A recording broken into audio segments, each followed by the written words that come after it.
Piecewise functions. These are things you've maybe seen before, but maybe are a little bit unsure about what they are and how they work. They're things that look like this. Looks a little bit complicated. A little bit of a hint about what piecewise functions are is in the name, piecewise. So this means basically it's a function that's made up of different pieces, and that's exactly what these things are. They're different pieces. Now, you might ask why this is useful. Why is it important to break up functions into different pieces? And just one quick example is a physics example. You might have heard of distance, velocity, or acceleration time graphs. So this is basically a graph of the motion of an object over time and how far it gets away from a certain point. You'll notice most objects don't move in nice parabolas or straight lines exactly. They're going to have more complicated motion than that. So in order to take that into account, physicists will do that. They'll break up the motion basically into more than one section. So for example, this first section here, it looks like a little piece of a parabola. Then between here and here, we have a line, right? A linear section. Then here we have a giant parabola section, right? It looks parabolic. And then continue on, we have another little parabola section going the other way. And lastly, we have another straight line. So in order to represent this function algebraically, we basically need to break it down into those separate chunks and find equations for each one of those chunks. There's no way to represent this whole thing as just one equation. And that's what piecewise functions are. It's essentially breaking up a function into different pieces. So here we have an example. We're asked to graph the piecewise function, state the x value around which is continuous or discontinuous, blah, blah, blah, lots of words. So let's just look at this thing and what it means. F of x equals, curly brackets, 1 over x if x is less than 1, and negative x if x is greater than or equal to 1. So if you think about it, this actually is pretty straightforward. If you pause it here and you look at that, you can probably figure out what this actually means. It means that when x is less than 1, so when x is basically, the values to the left of 1, the function is equal to 1 over x, which we know is just a rational function, 1 over x, and you should have a picture in your mind about what that looks like. When the function is greater than 1, or equal to 1, the function looks like negative x. And what type of function is negative x? It's just a line. So let's try sketching the graph of this function on the grid provided. So I've set up the grid here. Let's just assume each spot represents, or each grid line represents 1 unit. So first of all, we know this function changes at a value of 1, right? To the left of 1, it's going to be 1 over x. To the right of 1, it's going to be negative x. So I'm just going to start off by just, at x equals 1, I'm just going to put a dotted line so we remember that that's where the graph is going to change, basically. Let's start off with the left side, when x is less than 1. The function of the graph looks like a rational function, 1 over x. So remember what that looks like. Just off to the side, I'm going to do a quick sketch of that function. We know it's going to look something like this. And if we think about any critical points on that function, we know these 2 corner points, right? We know the values of those 2 corner points. F at 1 is going to equal 1.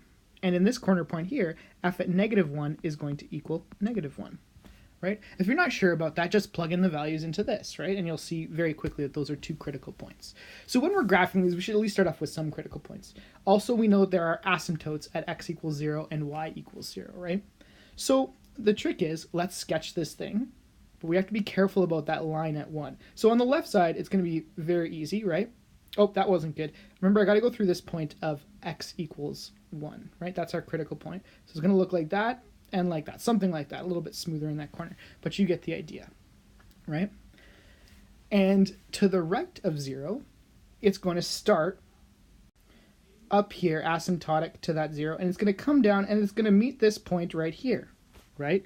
1, 1, which we also said was on the graph. But is it going to continue? Normally it would continue like that. But we know actually that the graph stops there. It continues as something else on the other side. So I'm actually going to erase that.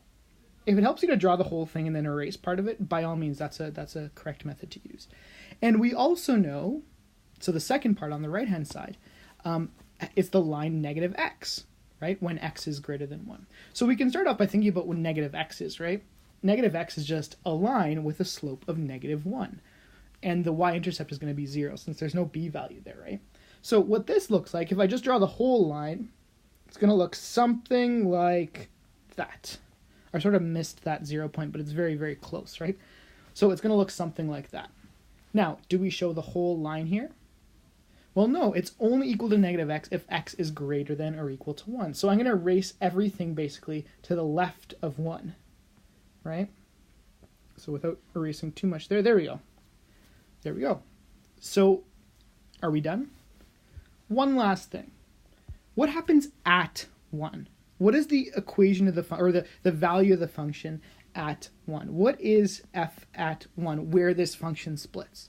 And if we look very carefully at these conditions, it equals 1 over x if x is less than 1, and equals negative x if x is greater than or equal to 1.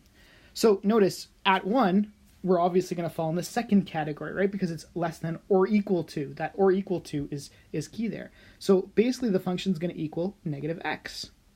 And negative x is just going to equal negative 1. So the answer here is just at negative 1.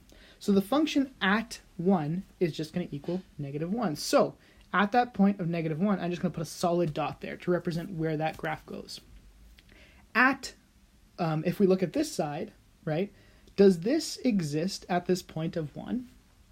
And the answer is no. If we look up here, it only equals 1 over x if x is less than 1, not if it's equal to 1. So essentially what we have is we have a hole there at that point of 1, 1, because the function doesn't exist there. Just to the left of that it does, but not at that value. Also, we've said this thing is f of x, which means it's a function. And according to how we've drawn it, can we consider this a function? Does it pass our vertical line test? And the answer is yes. Everywhere you bring your line down, it's only going to cross the green line once, right? So it does pass our vertical line test. Even at 1, the function doesn't exist there, but it does exist there, so we're good. There we go. That's the graph of that piecewise function. One last little term here. Here, the function jumps, right? It jumps from positive 1 to negative 1.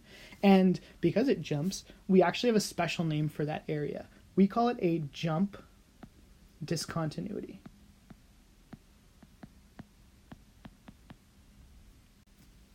And it's called a jump discontinuity because the value basically jumps from one to another. It's like it teleports, right? Without moving smoothly along that line, it jumps. And we know it's a discontinuity because of the way we define discontinuities as when you have to lift your pencil, right? So this asymptote is actually considered a discontinuity, right, to get us up there. But then here, it jumps down here. That's also considered a discontinuity. So if we have to, basically, in this equation, it tells us basically where is the function discontinuous. So the function is discontinuous at x equals what? Well, first of all, there's the asymptote, so x at 0, that's the obvious one. But then also at that jump discontinuity, so also at 1. There are two places where the function is discontinuous, and it's at those two locations. We can, of course, just label those quickly, as the question is asking us basically why those things are discontinuous. So this, at 0, this is a vertical asymptote. I'll just put VA for vertical asymptote. And this is a jump discontinuity. There you go. All right.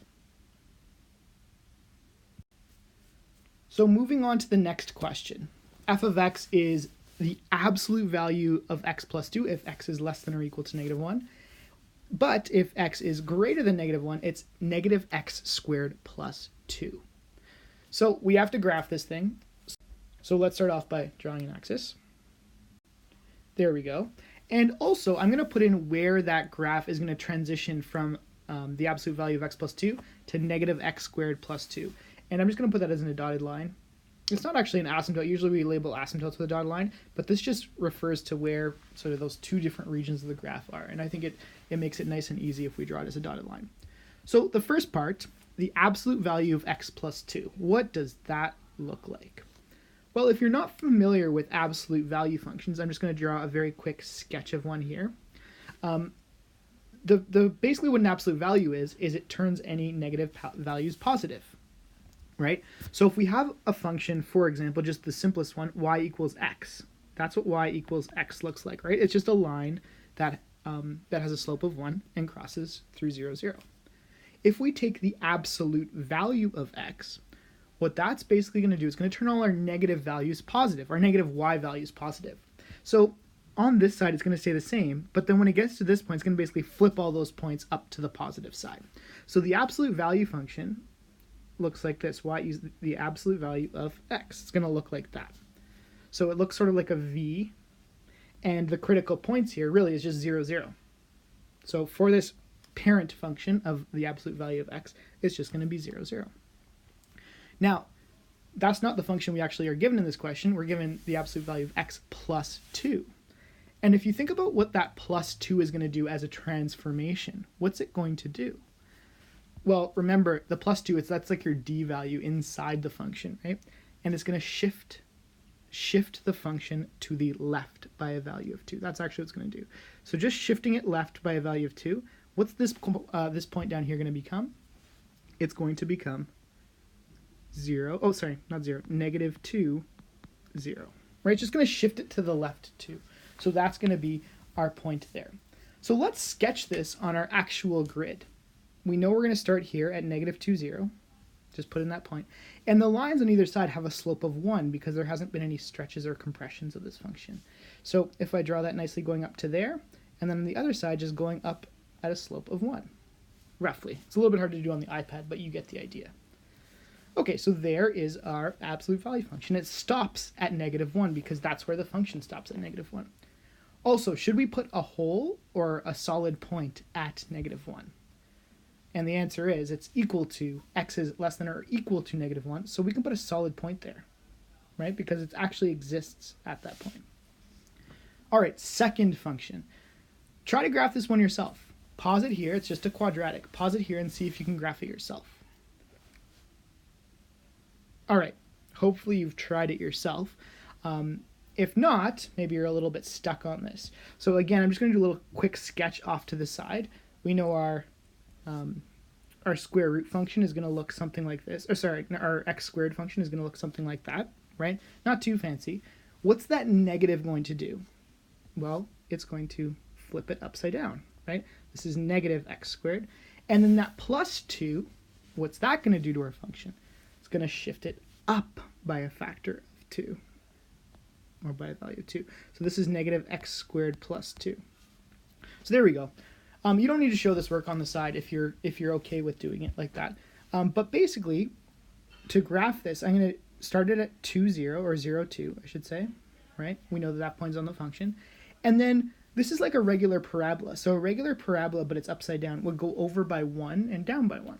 And same thing on the other side, over by 1 and down by 1. And if you think about it as an upside down parabola, maybe you know the step pattern, in which case you can follow that. But the next value is going to be down here at 4. And then it's just sort of going to continue like that. We don't need to be super accurate. We really only care about, at this point, what the value is. So anyways, what happens at that value of negative 1 in this case? We have our nice function plotted, right? What happens at that value?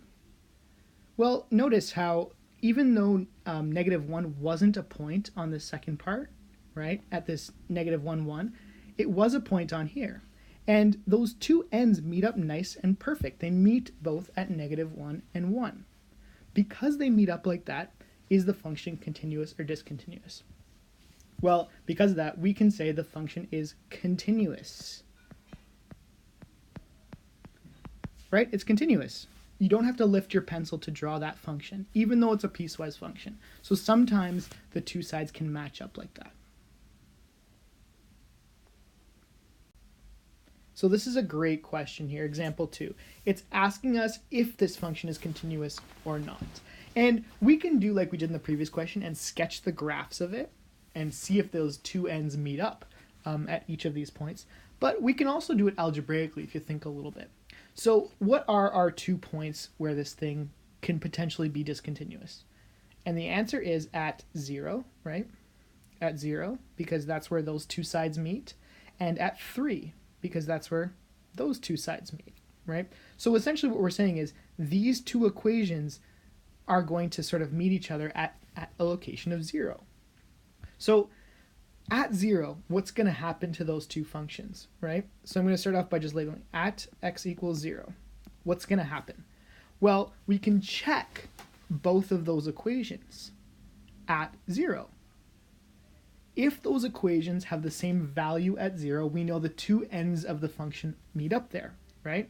So I'm going to do x plus 1 as our left side, right? This is what's going to happen from the left side. X plus 1, so we're going to do 0 plus 1, which is just 1. And we have our right side, right? The right side of the function. If we think about the physical function, this is the right side of it. And that's going to be 2x plus 1, or just 2 times 0 plus 1. And that has a value of 1 as well.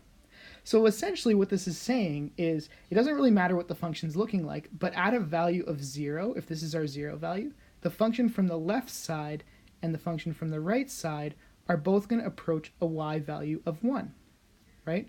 So is it continuous there? It is, right? Because they both meet at that value. So we know it's continuous at 1, therefore continuous. And we have to check our second case now, right? At x equals 0. I'll do this in green since I highlighted in green. Or sorry, x equals 3, right?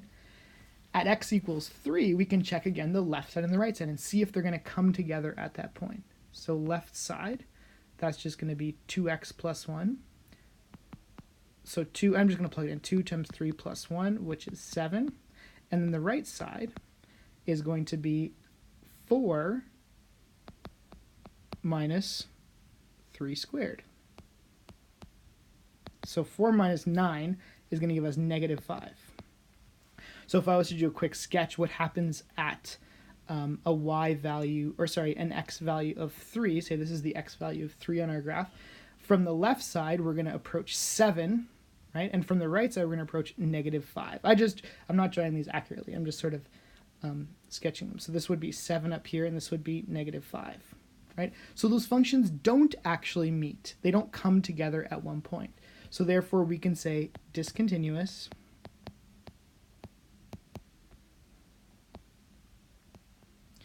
at x equals 3. There we go. And we know it will be a jump discontinuity, right? Because the function is going to basically teleport from this value of 7 down to this value of negative 5. So we're basically checking that that's the case. One last thing, where does the function exist at an x value of 3? Does it exist up here at 7 or down here at negative 5? It can't exist at both or else it wouldn't be a function. But we can see from this, so the function is this 4 minus x squared if x is less than or equal to 3. So it's got to equal this value from this function here, right, from the right side, right, because that's what it equals. And then there'll be a hole, if I can draw a hole up there at 7. There we go. We're used to graphing our answers in Desmos to check them. Are we able to do that for Desmos, for piecewise functions as well? And that's what I'm going to show you here. We actually can. Desmos is able to do piecewise functions. So there's actually a few ways to do them. I'm going to show you what I think is the easiest way. And that's by literally just plugging in each one. X plus 1, so that's an equation of a line. But we want that only to be when x is less than 0 or equal to. So the way we do that is we create the curly brackets. And we literally just put in x is less than or equal to 0. There we go. Done. Oops, did not mean to do that. You have to press shift if you want to close the brackets. There we go. I'm going to create another function, a separate function. There is a way of doing it all in one line, but I don't like that way on the app for Desmos because it makes things actually a little bit more complicated. So 2x plus 1, and this one is going to be between 0 and 3. Not inclusive, right? So in the curly brackets, I'm going to put 0 less than x less than 3. There we go. And we can close the brackets again, shift in there. And the third one, 4 minus x squared.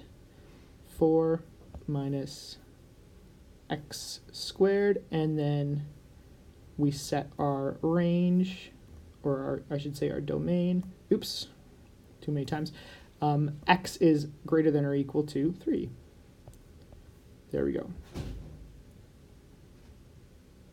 Oops, meant to close that. Shift, and there we go. Did I get it right? I think I did. So look at this function now. We have the 3 pieces. They're 3 different colors, but it's the same function. And notice how the graphs, the red line and the blue line, meet at the same point. And that's what we said. We said the graph was continuous at that point. So we would be correct about that, right? But then at 3, the graph jumps all the way from up here at 7, it looks like, all the way down here to -5. So clearly it's not continuous at that point, and Desmos shows us that pretty clearly. So let's go on to our next question. Find the value of k that makes this function continuous. So essentially what we have here is we have two functions that are going to meet, and we want them to meet at the same point, correct? So from the left side and the right side, we want them to meet at the same point. And we're given a k value inside our equation, just one k value, right? So there's a few ways to do this one, but I think the most basic way is to just draw a quick sketch of what's going on. If x is greater than 1, so a value of 1, by the way, feel free to pause this one and try it yourself. It's not too bad. So if x is greater than or equal to 1, the graph looks like 2x minus 1. So 2x minus 1, just to do a very quick sketch, it's going to have a slope of 2 and a y-intercept of 1. So it's going to look something like this, just as a rough sketch. Now, we know that function only exists when x is greater than or equal to 1, right? So basically this piece here. This piece on the other side, and it's a solid dot here, right, at 1. On the other side, on the left side of it, doesn't exist. So actually, I'm even going to, in fact, erase that piece. There we go. Let me redraw in that axis. Oops. Let me redraw it in nicely. There we go. Good enough. A little bit ugly, but you get the idea. So that's what the function is going to look like on the right. Now, we want to find a value for that first function that meets that point. So we know it's a quadratic, right? And I don't know exactly what it's going to look like, but I'm going to just quickly sketch a quadratic here in red. Basically, I want it to look something like that, where it's going to meet at that point by changing our k value, right? So the question is, how do we do that? And we can find a point on the parabola, actually, because don't we know what this point is here on that green line? We do. We're looking for f at 1, essentially, right? What is f at 1? Well, we know it's going to belong to this part right here, because this is where the function is equal to 1.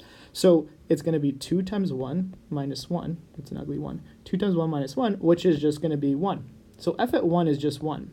And our graph sort of illustrates that it's going to be at 1, 1 as well, even though it's a rough sketch.